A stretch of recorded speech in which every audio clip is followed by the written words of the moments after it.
screen. Step 3. Hello and welcome to today's video, where we'll be discussing how to pin a chat on WhatsApp using an Android device. If you're someone who chats regularly on WhatsApp, you know how important it is to stay organized and keep your most important chats easily accessible. So, let's get started with the steps to pin a chat on WhatsApp. Step 1. First, open WhatsApp on your Android device and navigate to the chat list. Step 2. Next, tap and hold the chat you want to pin. This will select the chat and reveal a list of options at the top of the screen. Step 3. Among these options, you will see Pin Chat. Tap this option to pin the chat to the top of your chat list. And that's it. You've successfully pinned a chat on WhatsApp using your Android device. It's important to note that you can pin up to 3 chats on WhatsApp. Once you've pinned a chat, it will stay at the top of your chat list even if you receive new messages from other chats.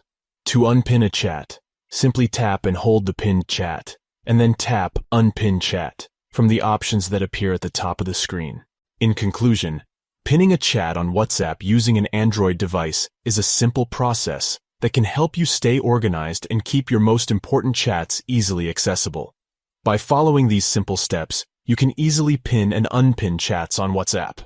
Thank you for watching today's video. And if you found this information helpful, please don't forget to give it a thumbs up and subscribe to our channel for more helpful content like this.